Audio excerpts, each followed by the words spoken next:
Alors cette manifestation aujourd'hui, effectivement, elle me tenait beaucoup à cœur. Tout d'abord parce que c'est un thème qui est récurrent, qu'on entend régulièrement. Donc pratiquer une activité physique, c'est être en bonne santé. Et je me suis posé la question à savoir si au niveau de nos retraités, donc quand on avance en âge, si la pratique d'une activité physique était aussi essentielle dans notre hygiène de vie.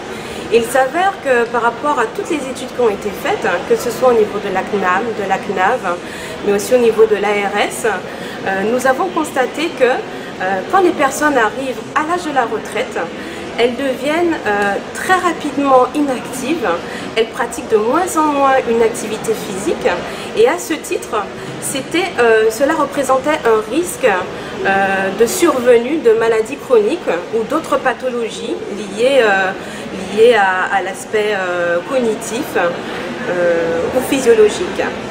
Donc il nous paraissait important d'aborder ce sujet avec nos retraités sur la Côte-sous-le-Vent, d'autant plus que ce sont des communes qui sont très éloignées des infrastructures sportives et de ce fait qui doivent composer avec leur environnement proche, donc la nature.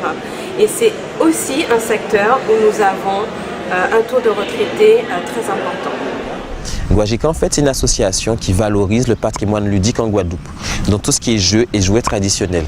Donc nos jeux d'antan, les cabois, les trottinettes, le jeu de pichine, les toupies, les banzas, bref. L'idée, c'est de permettre justement à toute la population de découvrir nos jeux pour certains, de redécouvrir pour d'autres et surtout de permettre de faire en sorte que les jeux soient accessibles à tous. Alors c'est vrai que depuis maintenant plus d'une dizaine d'années, on fait des interventions dans les écoles, dans différents établissements, pour les fêtes de communes, pour les privés, bref, pour un peu tout le monde. Mais justement, ces différentes actions autour des jeux traditionnels nous ont permis d'aboutir sur le fait qu'on puisse utiliser les jeux à des fins aussi thérapeutiques. D'où la mise en place d'un nouveau système qu'on a appelé la jouet-thérapie. Alors, la jouet-thérapie, c'est quoi?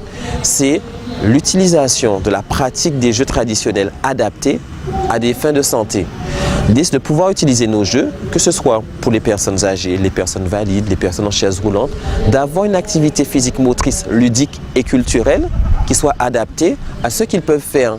Donc, en jouant avec le Ikei Packard, ou en jouant avec un cerf-volant, ou en jouant avec une roue, on peut justement travailler différentes parties du corps sans qu'on s'en rende compte parce qu'il y a toujours la notion de plaisir qui revient et en même temps ça permet en fait à chaque individu d'avoir une activité motrice, physique adaptée à son potentiel. L'association Pas à Pas, alors le sigle professionnel de l'animation sportive et des activités physiques adaptées aux seniors.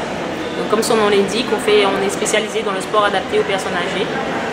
Donc activité physique adaptée à l'âge, mais aussi aux pathologies, aux conditions physiques, aux lieux. Voilà, le but d'un professeur d'activité physique adaptée est de prouver que tout le monde, peu importe sa condition physique, son âge, sa condition mentale, peut avoir une activité physique qui lui est propre, qui lui est adaptée. Et que voilà, qu'on peut toujours faire du sport, peu importe comment on dit. Vraiment, le thème déjà m'a plu et je suis vraiment satisfaite des informations que j'ai eues ce matin.